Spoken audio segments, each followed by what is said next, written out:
প্রিয় শিক্ষার্থীবৃন্দ, খিলগাঁও মডেল বিশ্ববিদ্যালয় কলেজে যারা উচ্চ মাধ্যমিক প্রথম বর্ষে অধ্যয়নরত আছো তাদেরকে অনলাইন ক্লাসে স্বাগতম জানাচ্ছি।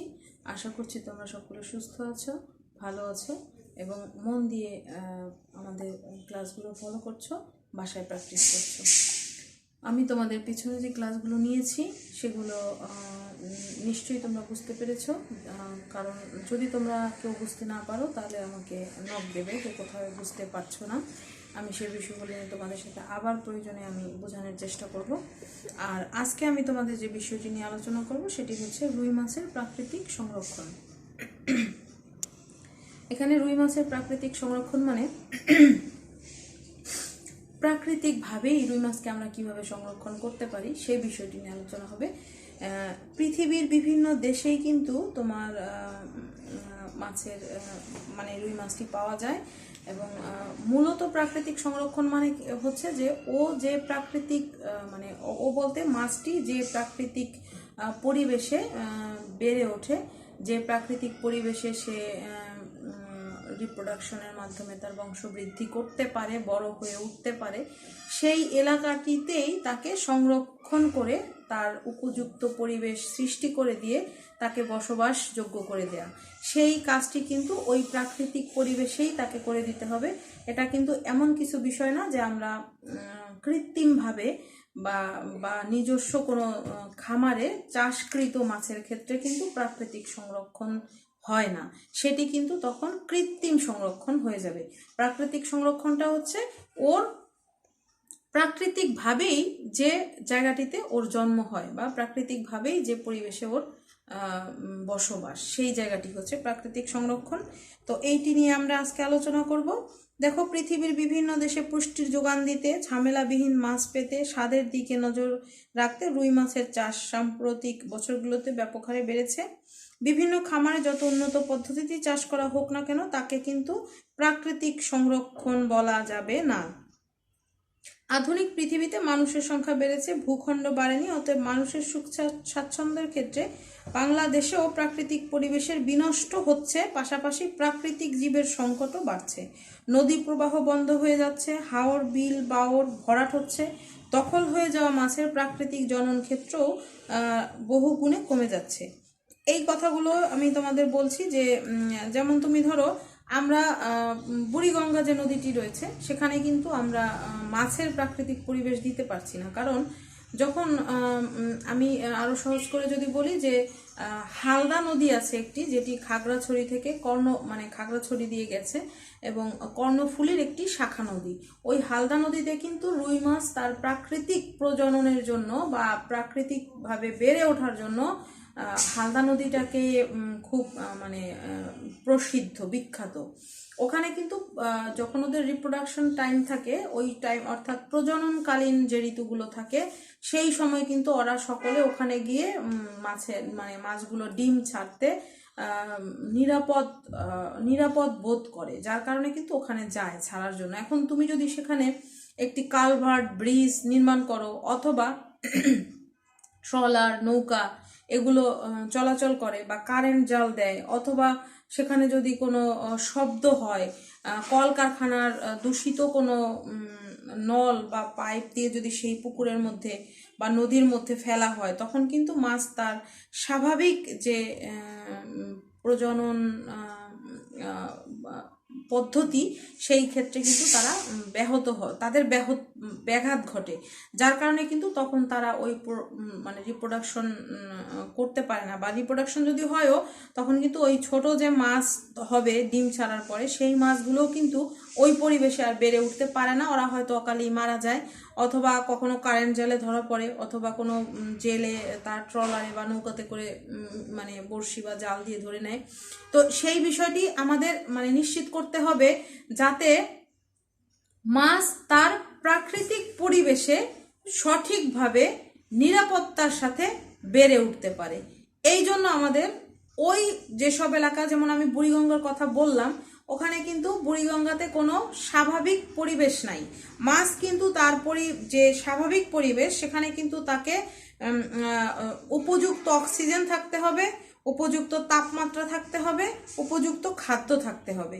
অর্থাৎ অক্সিজেন, তাপমাত্রা, খাদ্য এবং নিরাপত্তা, এই 4টি উপকরণ যদি একটি পুকুরে বা নদীর কাছে বা পুকুরে যদি আমরা দিতে না পারি মাছের ক্ষেত্রে, তাহলে কিন্তু মাছ ওই পরিবেশে বেড়ে উঠবে না বা রিপ্রোডাকশনও করবে না বা ওখানে মাছের কোনো বৃদ্ধি ঘটবে না।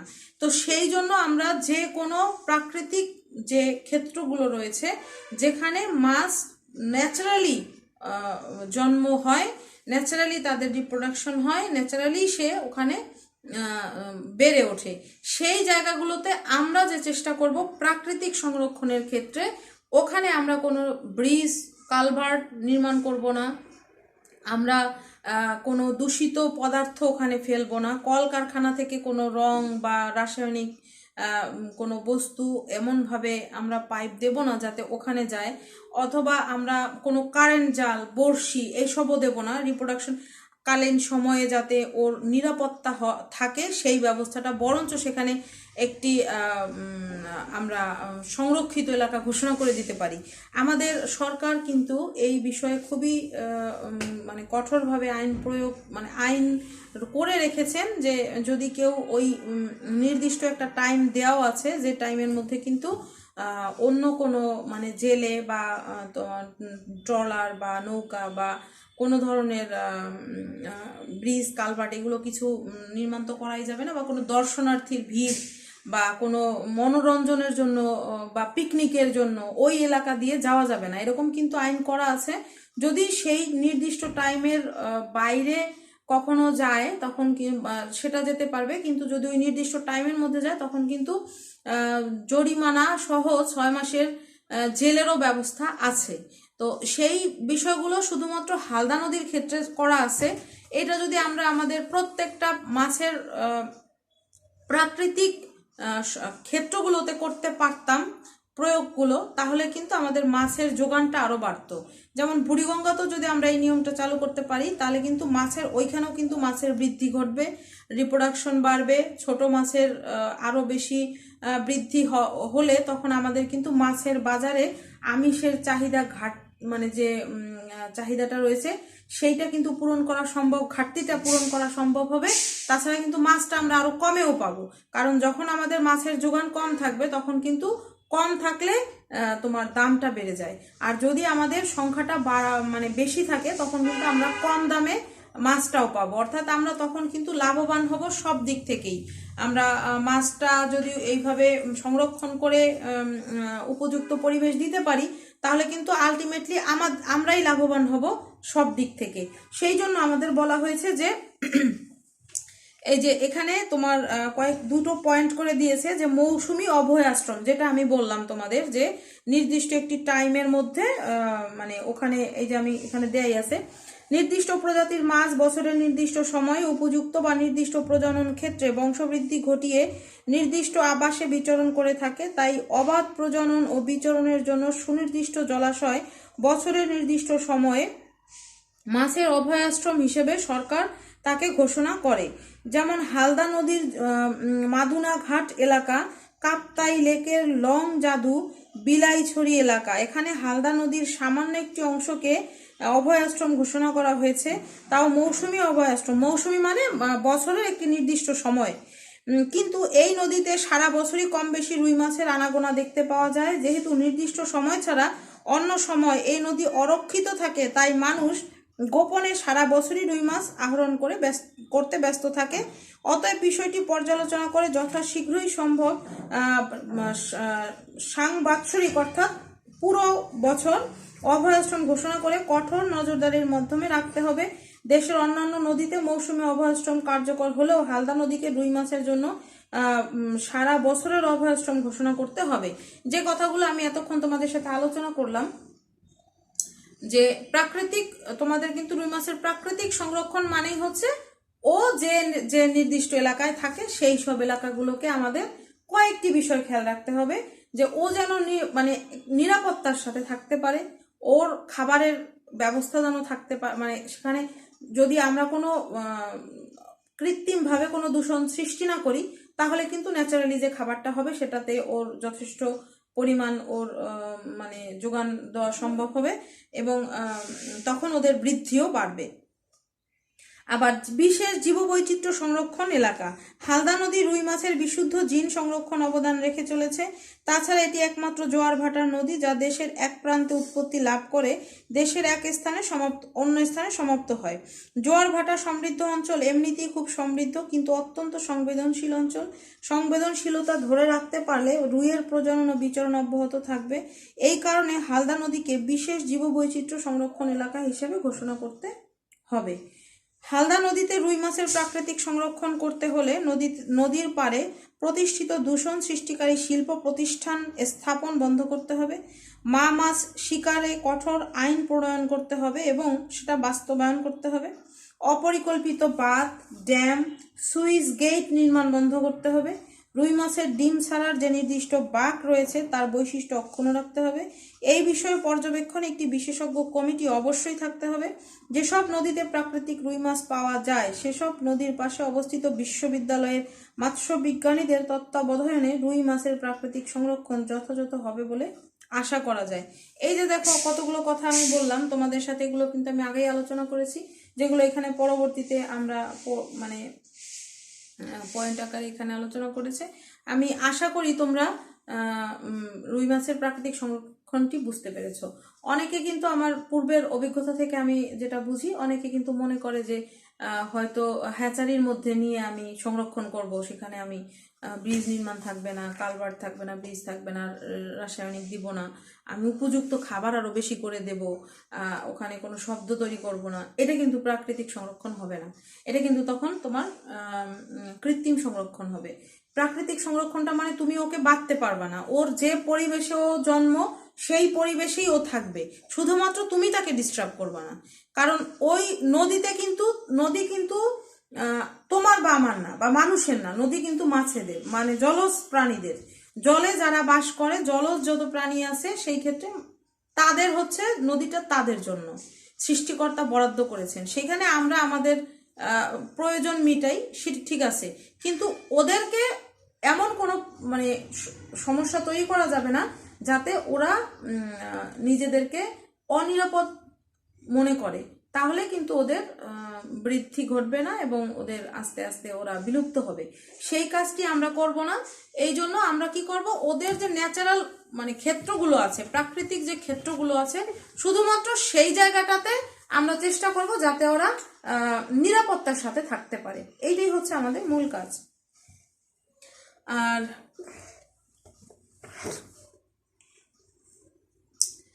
তোমাদের এখান থেকে আরো একটি প্রশ্ন, অনেক সময় ছোট 1 মার্কের একটি প্রশ্ন থাকে, যেটি হচ্ছে যে কার্প মাছ কাকে বলে।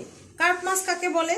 অর্থনৈতিক দিক থেকে গুরুত্বপূর্ণ চাষযোগ্য যে সমস্ত অস্থি বিশিষ্ট মাছ মিঠা পানিতে বাস করে, মাথা আইসবিহীন, যাদের অতিরিক্ত শ্বসনাঙ্গ থাকে না, তাদেরকে কার্প মাছ বলে।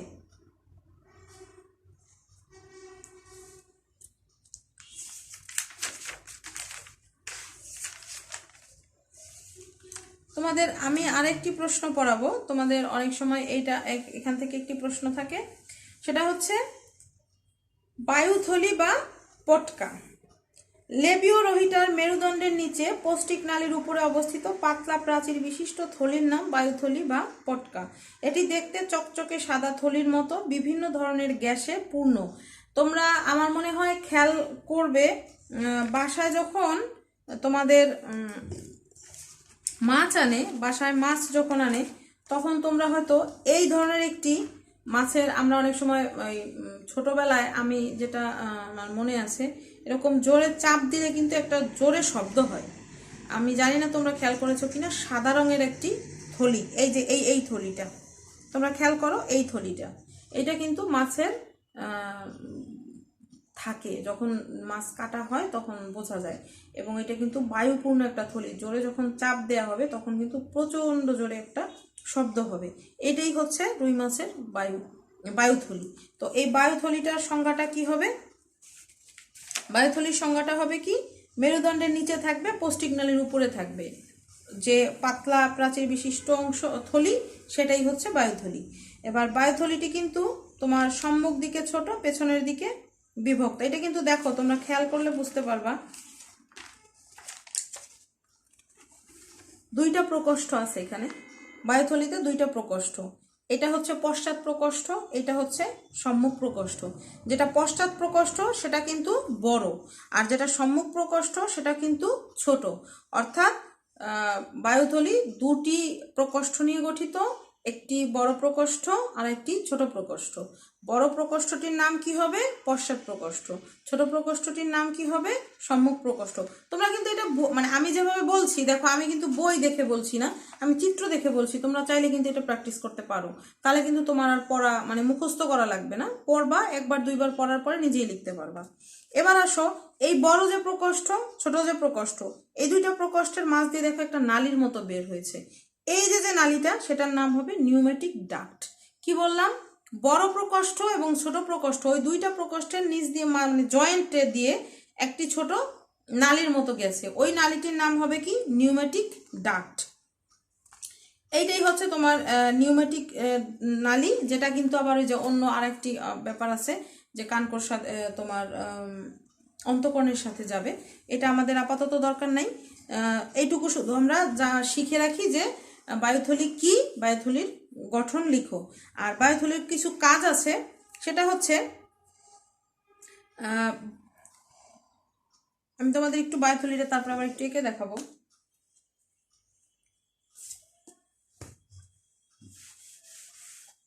দেখো সহজ করে আঁকার জন্য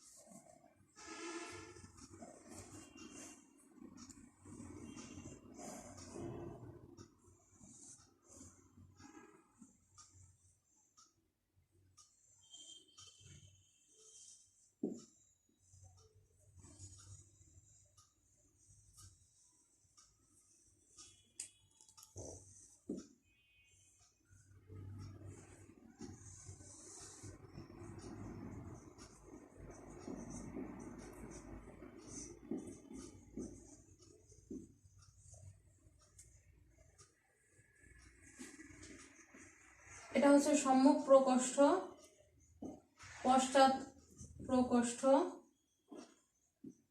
এটা হচ্ছে নিউমেটিক ডাক্ট।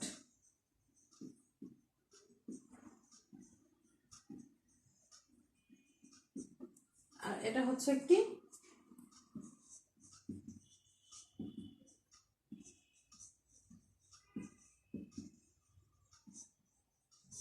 বায়ুথলি। এই যে বায়ুথলিটা আঁকলাম, এটির কিন্তু বেশ কিছু কাজ আছে, সেই কাজগুলো নিয়ে আমরা একটু আলোচনা করি।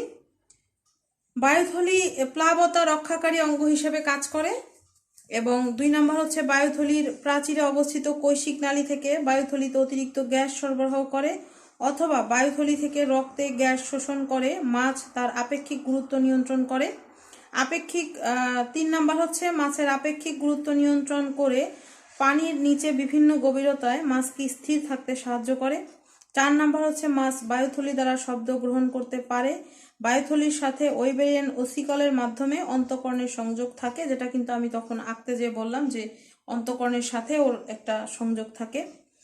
শব্দ তরঙ্গ বায়ুথলি হতে ওয়েবেরিয়ান ওসিকলের মাধ্যমে অন্তঃকরণে প্রবেশ করে। অনেক মাছের বায়ুথলি শব্দ উৎপাদনে সক্ষম। অক্সিজেনের আধার হিসেবেও বায়ুথলি ব্যবহৃত হয়।